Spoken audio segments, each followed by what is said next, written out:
নমস্কার বন্ধুরা, সামনেই আসতে চলেছে নীল ষষ্ঠী। এই নীল ষষ্ঠীর পুজো আমি বাড়িতে কিভাবে করি তাই তোমাদের সাথে শেয়ার করছি। 2025 সালে কবে পড়েছে এই পুজো, কিভাবে এই পুজোর প্রচলন হলো এবং নীলের বাতিদানের শুভ মুহূর্ত সবই আজকে জানব। বন্ধুরা, ভিডিওটি ভালো লাগলে লাইক, কমেন্ট ও শেয়ার করো আর সাবস্ক্রাইব করে বেল আইকন প্রেস করে আমার বন্ধু হয়ে পাশে থেকো। এবার আমরা জানব এই ব্রতের প্রচলন কিভাবে হলো। পুরাকালে এক বামুন ও বামুনী ছিলেন যারা অতি ভক্তি ভরে নানা ব্রত পালন করলেও তাদের সন্তান বেশি দিন বাঁচত না। এরকমভাবে দিন কাটানোর সময় একদিন কাশীর গঙ্গার ঘাটের ওপর বসে দুঃখে দুজনে কাঁদছিলেন। তারা এই অবস্থায় যখন ছিলেন তখন মা ষষ্ঠী বুড়ি বামুনির বেশ ধরে এসে জিজ্ঞেস করেন, তোরা কাঁদছিস কেন? বামুনি তার দুঃখের কথা শোনালেন। মা ষষ্ঠী প্রশ্ন করেন, তোরা কি নীলের ষষ্ঠী করেছিস? তারা বলে না। তখন মা তাদের বলেন, চৈত্র সংক্রান্তির আগের দিন সমস্ত দিন উপোস থেকে সন্ধেবেলা পুজো করে নীলকণ্ঠ শিবের ঘরে বাতি জেলে দিয়ে মা ষষ্ঠীকে প্রণাম করে তবে তোমরা জল খাবে। ওই দিনকে ষষ্ঠীর দিনও বলে। যারা নীল ষষ্ঠী করে তাদের ছেলেমেয়েরা কখনোই অল্প বয়সে মারা যায় না। এ কথা বলে বামুনি বেশে মা ষষ্ঠী অদৃশ্য হয়ে যায়। এরপর বামুন ও বামুনি ভক্তি ভরে নীল ষষ্ঠীর পুজো করেন। এরপর থেকে তাদের ছেলে মেয়েদের কোনো অঘটন ঘটেনি, তারা সুস্থভাবে বেঁচে থাকে। এইভাবেই শুরু হয় নীল ষষ্ঠীর পুজো।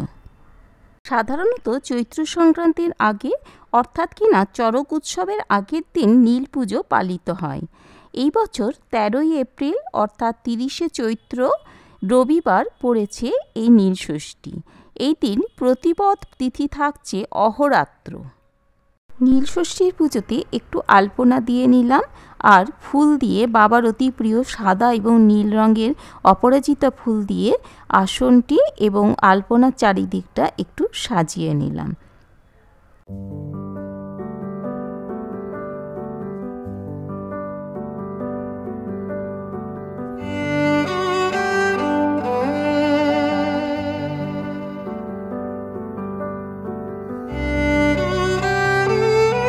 আসন প্রস্তুত করার পর এখানে কিছুটা ফুলের পাপড়ি, গঙ্গা জল এবং অখণ্ড আতপ চাল দিয়ে আসনটা শুদ্ধিকরণ করে পশুপতিনাথ ও কেদারনাথের আলেখ্য স্থাপন করলাম।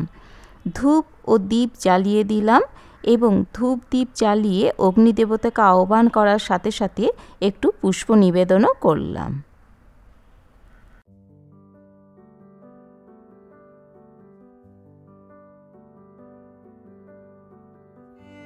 হাতে গঙ্গা জল নিয়ে আমি আচমন করব, নমো বিষ্ণু, নমো বিষ্ণু, নমো বিষ্ণু।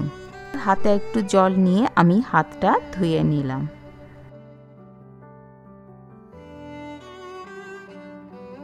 করজোড়ে বলবো, ওম অপবিত্র পবিত্র বা সর্বাবস্থাঙ্গত পিবা য সরেত পুণ্ডরিকাক্ষং সবাচ্য অভ্যন্তর সূচি নমঃসূচি নমঃসূচি নমঃসূচি।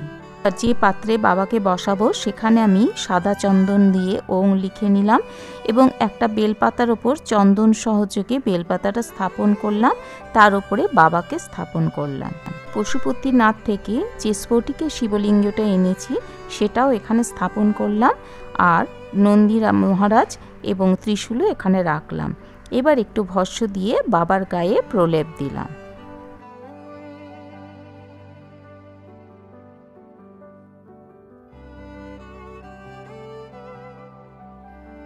আমার স্ফটিকের শিবলিঙ্গকেও আমি ভস্য দিয়ে প্রলেপ দিলাম, তারপরে দিলাম ঘি এবং তারপরে দেব মধু।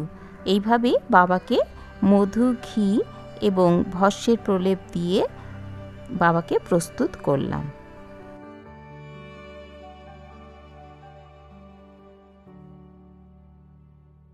এবার পঞ্চামৃত তৈরি করার জন্য প্রথমে নিয়ে নিলাম দুধ, তারপরে নিলাম দই, এরপরে নেব ঘি আর তারপরে নেব মধু আর তারপরে নেব শর্করা। তো এইভাবে আমার পঞ্চামৃতটা তৈরি হয়ে গেল বাবাকে অভিষেক করানোর জন্য।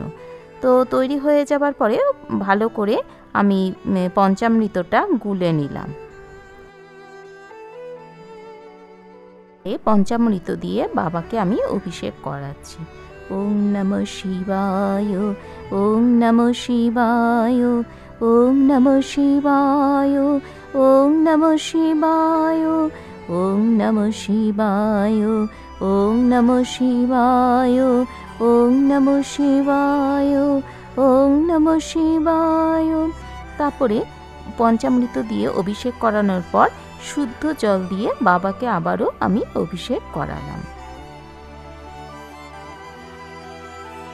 বন্ধুরা, এই যে অভিষেক করার পর যে জলটি থাকে এটি অতি পবিত্র একটি জল। এটা আমরা পরিবারের সকল সদস্যদের মাথায় দেব। তারপরে যা পড়ে থাকে সেটা আমি কোনো ফুল গাছ বা ফল গাছ বা জলেও আমি এটা বিসর্জন দিতে পারি। অভিষেক করানোর পর বাবাকে ভালো করে মুছিয়ে বেলপাতায় চন্দন দিয়ে তার উপরে বাবাকে বসালাম। আমার পশুপতিনাথের থেকে যে এনেছিলাম স্ফটিকের শিবলিঙ্গ সেখানেও বসালাম, আর ঘরের যে শিবলিঙ্গ সেটাও আমি বসালাম। বাবার মাথায় আমি সাদা চন্দনের তিলক কেটে দিলাম। ওম নমঃ শিবায়, ওম নমঃ শিবায়, ওম নমঃ শিবায়, ওম নমঃ শিবায়, ওম নমঃ শিবায়, ওম নমঃ শিবায়। নন্দী মহারাজ এবং ত্রিশূলও আমি চন্দনের তিলক কেটে দিলাম। ওম নমঃ শিবায়।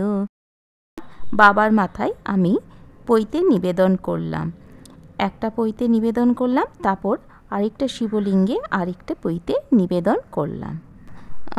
শিবলিঙ্গের ডান দিকে থাকে গণেশজি, বাঁ দিকে থাকে কার্তিক ঠাকুর, মাঝখানে থাকে অশোক সুন্দরী আর গৌরীপীঠ, চারিদিকে গৌরীপীঠ, আর তার ওপরে বাবার মাথায় আমরা জল ঢালি। তাহলে আমরা প্রথমে ঢালবো গণেশ ঠাকুর, তারপরে কার্তিক ঠাকুর, তারপর অশোক সুন্দরী, তারপর গৌরীপীঠ, তারপরে বাবার মাথায় জল ঢালবো। আর এরপরে আমরা বেলপাতা 5টা 7টা কিংবা 9টা বেলপাতা বাবার মাথায় চড়াবো। ওং নমঃ শিবায়, ওং নমঃ শিবায়, ওং নমঃ শিবায়, এই মন্ত্রটি বলে বলে। জল ঢালার সময় অনেক সময় বোঝা যায় না ঠিক কোন জায়গায় প্রথমে ঢালছি, কেন ঢালছি, তাই আমি হাত দিয়ে তোমাদের বুঝিয়ে দিলাম কিভাবে কোথায় জল ঢালাটা দরকার। প্রথমে গণেশ ঠাকুর, তারপর কার্তিক ঠাকুর, তারপর অশোক সুন্দরী, গৌরীপীঠ, তারপরে মহাদেবের মাথায়। তো এরপর আমি আকন্দ ফুলের মালা বাবাকে চন্দন সহযোগে পরিয়ে দিলাম। এরপরে পরালাম অপরাজিতা ফুলের মালা। বন্ধুরা, তোমাদের একটা কথা বলি, আমরা বাতি দান করি তো সন্ধেবেলা একটা শুভ সময়ে, তো যখন আমরা বাতি দান করব তখনই আমরা অপরাজিতা ফুলের মালাটি পরাবো, কিন্তু আজকে আমি তোমাদের সুবিধার জন্য এখনই পরিয়ে দিলাম। বাবার মাথায় জল ঢালার জলটা আমরা তৈরি করে নেব।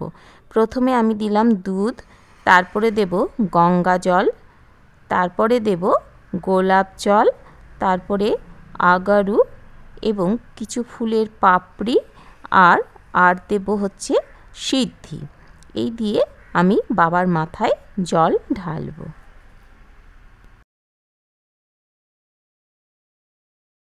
মাথায় কিভাবে জল ঢালবো সেটা তোমাদের বলে দিয়েছি। এবার মন্ত্রটা আমরা উচ্চারণ করব। ওম ত্রয়ম্বকম যজামহে সুগন্ধিম পুষ্টিবর্ধনম উর্বারুকমিব বন্ধনাম মৃত্যুর্মোক্ষীয়মামৃতম।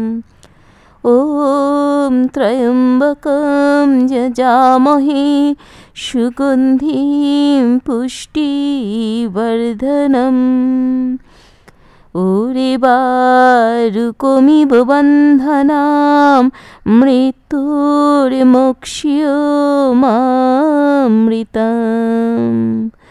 ওম ত্রয়ম্বকম যজামহে সুগন্ধিম পুষ্টি। আমি বাবার মাথায় শ্রীফল নিবেদন করলাম, তারপরে পরপর 5টি ফল বাবার মাথায় চড়াবো আর শেষে আমি কাঁচা আম বাবার কাছে নিবেদন করব। নীল ষষ্ঠীর পুজোতে কাঁচা আম দেওয়াটা মানে কাঁচা ফল আম যদি না দিই তাহলে পুজো সম্পূর্ণ হয় না, তাই আমরা সবাই কাঁচা আম কিন্তু বাবার মাথায় নিবেদন করবই অবশ্যই করে। তো দেখো, এবং লাস্টে আমি কাঁচা আম বাবার মাথায় চড়ালাম। ওং নমঃ শিবায়, ওং নমঃ শিবায়। আম কিন্তু নীল ষষ্ঠীর পুজোতে নিবেদন করতেই হয়। 5টা ফলের মধ্যে একটা কাঁচা আম অবশ্যই থাকবে। আর ডমরু সহযোগে বাবার পুজো তো হয়ই, তোমরা সবাই জানো, তাই ডমরু বাবার কাছে আমি নিবেদন করলাম। কেদারনাথের আলক্ষ্যে আমি পুষ্পাঞ্জলি দিলাম। ওং নমো কেদারনাথায় নমঃ। এবারে পশুপতিনাথের উদ্দেশ্যে আমি পুষ্পাঞ্জলি দেব। ওং পশুপতিনাথায় নমঃ, ওং পশুপতিনাথায় নমঃ। এবারে অখণ্ড আতপ চালের মধ্যে একটু গঙ্গা জল দিয়ে ভিজিয়ে বাবার মাথায় অর্পণ করলাম।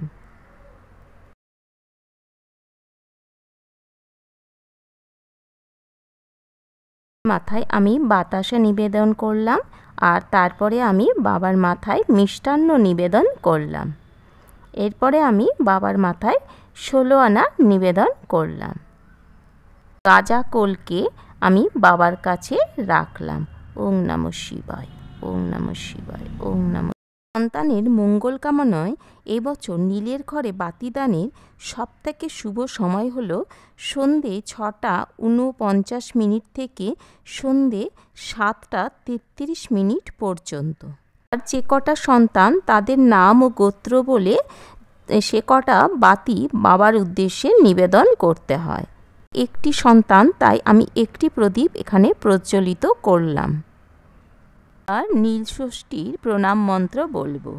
ওং নমো শিবায় শান্তায় পঞ্চবক্রায় নীলকণ্ঠায় শূলিনে নন্দী ভৃঙ্গি মহাবল্ল গণযুক্তায় সম্ভবে শিবায় হরকান্তায় প্রকৃতায় সৃষ্টি হেতবে নমস্তে ব্রহ্মচারিণ্য নীলচণ্ডিত্রায় নমো নমঃ।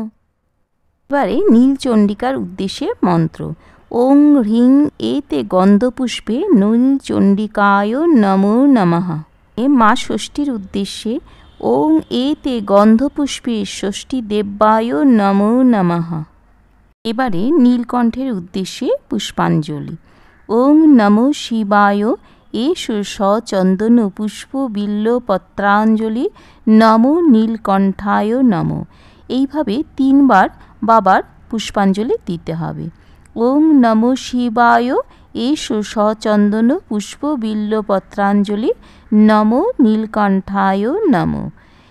ওং নমো শিবায় এষ সচন্দন পুষ্প বিল্ল পত্রাঞ্জলি নমো নীলকণ্ঠায় নমঃ। কেদারনাথ ও পশুপতিনাথকেও আমি পুষ্পাঞ্জলি নিবেদন করলাম। কেদারনাথকে দিলাম, এবার পশুপতিনাথকে আমি পুষ্প নিবেদন করলাম। ওং নমঃ শিবায়, ওং নমঃ শিবায়, ওং নমঃ শিবায়, ওং নমঃ শিবায়। বন্ধুরা, আমরা যদি কিছু নাও পারি না, শুধু একটা বেলপাতা, চন্দন সহযোগে বেলপাতা বাবার কাছে নিবেদন করলে বাবা অতি প্রসন্ন হন, আর কিছু প্রয়োজন হয় না। গঙ্গাজল, ফুল ও অখণ্ড আতপ চাল দিয়ে জায়গাটা পরিষ্কার করে বাবাকে আমি ভোগ নিবেদন করলাম। আর তারপরে আমি আরতি করব এবং লাস্টে আমি ডমরু দিয়ে আরতি করব।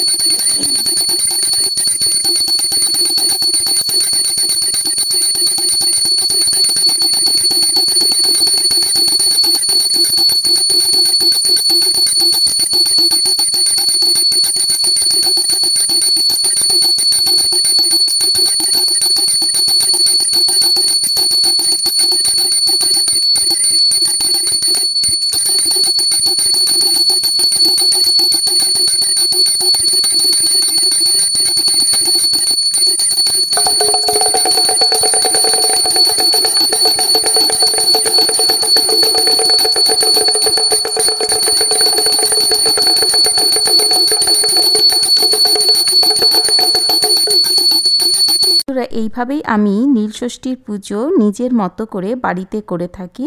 তোমাদের যদি ভালো লাগে একটা লাইক করো, আর যদি তোমাদের উপকারে লাগে তাহলে আমার ভীষণ ভালো লাগবে। সবাই ভালো থেকো, সুস্থ থেকো, আনন্দে থেকো।